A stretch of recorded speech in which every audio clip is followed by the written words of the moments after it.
السلام علیکم ورحمۃ اللہ وبرکاتہ. ناظرین، استقبال ہے فکر و خبر اسٹوڈیو میں. میں رضوان احمد ندوی ملکی اور عالمی اہم اور خاص خبروں کے ساتھ. تو ناظرین، خبروں کی تفصیلات سے قبل ایک نظر ہیڈ لائنز پر. مسلمانوں کے خلاف انتظامیہ کی کارروائیاں، مسلم پرسنل لا بورڈ کی یو پی حکومت پر شدید تنقید.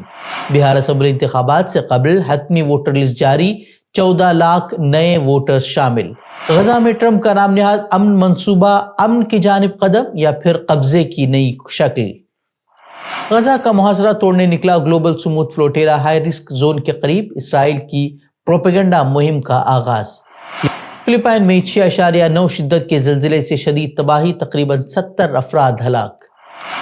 سب سے پہلے غزہ کی صورتحال پر ایک نظر کریں گے، وہاں کیا ہو رہا ہے اس پر ایک نظر کریں گے، اور اس کے بعد جو ہے وہ ملک کی خبروں کی طرف آگے بڑھیں گے. غزہ میں ٹرمپ کے 21 نکاتی امن منصوبے نے اب ایک نئی بحث چھیڑ دی ہے. مبصرین کا ماننا ہے کہ بظاہر اس کا مقصد جو ہے وہ جنگ ختم کرنا بتایا جا رہا ہے، لیکن جو منصوبے کی زیادہ تر شرائط ہیں وہ اسرائیل کے حق میں ہی ہیں. اس منصوبے کے مطابق غزہ کو غیر فوجی علاقہ بنایا جائے گا، مزاحمتی تنظیموں کو ہتھیار ڈالنے ہوں گے اور اسرائیل کے رقمالیوں کی رہائی لازمی ہوگی. اس کے بدلے جو ہے کچھ فلسطینی قیدی انہیں چھوڑا جائے گا اور بنیادی امداد جو ہے وہاں فراہم کی جائے گی. وہیں غزہ کا انتظام ایک کمیٹی کے حوالے ہوگا جس کی سربراہی براہ راست ٹرمپ خود کریں گے، جبکہ ٹونی بلیئر جیسے شخص کو جو ہے وہ اس کا بھی جو ہے اس میں کردار رہے گا. سب سے اہم بات یہ ہے کہ جو فلسطینی تنظیمیں ہیں اور وہاں کے جو عوامی نمائندے ہیں ان سے اس سلسلے میں کوئی مشورہ نہیں لیا گیا ہے، یعنی کہ جن پر فیصلہ لاگو ہوگا وہی جو ہے میز پر موجود نہیں ہیں. اور جہاں تک امریکہ کا سوال ہے، وہ تو اسرائیل کا سب سے بڑا حمایتی ہے، اور ٹرمپ تو پھر اسرائیلی وزیراعظم کے سامنے منہ کھول نہیں پا رہے. تو ایسے میں غیر جانبداری ممکن کیسے ہے، یہ بڑا سوال ہے. ٹرمپ نے اپنی تقریر میں سارا الزام جو ہے وہ فلسطینیوں پر ہی ڈال دیا ہے، مگر اسرائیلی بمباری اور ہزاروں شہادتوں کا ذکر تک اس نے نہیں کیا. وہیں حیران کن طور پر جو ہے کہ یہ عرب ممالک جو ہے اب ٹرمپ کے اس نام نہاد امن منصوبے کا خیر مقدم کر رہے ہیں، جبکہ وہیں ٹرمپ نے حماس کو دھمکی بھی دی ہے کہ ان کے پاس صرف 3 سے 4 دن کا وقت ہے. اگر مثبت جواب حماس کی طرف سے نہیں ملا تو پھر ان پر جہنم کا دروازہ کھول دیا جائے گا. اس طرح کی باتیں جو ہے وہ ٹرمپ کر رہے ہیں. وہیں قطر کا بیان بھی جو ہے وہ اب سامنے آیا ہے، جس میں قطری وزیر اعظم شیخ محمد بن عبد الرحمن نے کہا ہے کہ امریکی صدر ڈونلڈ ٹرمپ کے غزہ امن منصوبے کے کئی نکات جو ہے وہ وضاحت اور مذاکرات کے متقاضی ہیں. انہوں نے واضح کیا ہے کہ پیر کو پیش کیا گیا منصوبہ صرف اصولوں کی ایک فہرست ہے اور اس کی تفصیلات پر فریقین کے ساتھ بات چیت جو ہے وہ باقی ہے. انہوں نے یہ بھی کہا ہے کہ حماس جو ہے اس منصوبے کا جائزہ لے رہی ہے. وہیں غزہ کا محاصرہ توڑنے نکلے گلوبل سموتھ فلوٹیلا کا قافلہ جو ہے وہ اب ہائی رسک والے علاقے میں داخل ہو رہا ہے، اور اسے روکنے کے لیے اسرائیل نئے حربے جو ہے وہ استعمال کرنا اس نے شروع کر دیے ہیں. ایک طرف سے جہاز کو روکنے کے لیے اسرائیلی فوجی کارروائیاں جو ہے وہ ان کی تیز ہو رہی ہیں، تو دوسری طرف جو ہے پروپیگنڈا مہم کا بھی آغاز ہو چکا ہے. اسرائیلی حکومت نے اب ایک نئے ڈاکومنٹ سامنے لائے ہیں اور دعویٰ کیا ہے کہ فلوٹیلا کا جو ہے وہ حماس کنیکشن ہے. اس طرح کا دعویٰ جو ہے وہ اسرائیلی فورسز کی جانب سے کیا جا رہا ہے. یہ کچھ اسی طرح کے دعوے ہیں جو کہ پہلے بھی کیے گئے تھے، پروپیگنڈا مہم کا ایک طور پر حصہ ہے، اور اب جو ہے سوشل میڈیا پر ان کے اس پروپیگنڈا مہم کی جو ہے کلی کھولی جا رہی ہے اور تمام ان کے دعووں کو جھوٹ ثابت کیا جا رہا ہے. اور وہی بات جو اسرائیل کہہ رہا ہے کہ ان کا کہنا ہے کہ ایک طرف تو حماس جو ہے وہ غزہ میں رہ کر وہاں کارروائیاں کر رہی ہے، تو دوسری جانب حماس کا جو بیرون ممالک کا ونگ ہے وہی جو ہے وہ فلوٹیلا کا انتظام سنبھالے ہوئے ہے، اور بہت سارے دعوے جو ہے وہ ان کی طرف سے کیے جا رہے ہیں. بہرحال یہ دعوے کر کے جو ہے ایک طرح ان پر کارروائی کا جواز پیدا کرنے کی کوششیں کی جا رہی ہیں. بہرحال اگر تازہ خبروں کی بات کریں تو اسرائیلی بحریہ کا ایک جہاز بھی جو ہے اس کے قریب پہنچا تھا، حالانکہ اس نے کوئی کارروائی نہیں کی ہے، لیکن خدشہ ظاہر یہی کیا جا رہا ہے کہ جیسے ہی یہ قافلہ اسقلان پہنچے گا تو وہاں ان کے خلاف کارروائی کی جا سکتی ہے. انسانی حقوق کی جو عالمی تنظیم ہے ایمنسٹی انٹرنیشنل، اس نے عالمی برادری سے مطالبہ کیا ہے کہ وہ گلوبل سموتھ فلوٹیلا کو بین الاقوامی تحفظ فراہم کرانے میں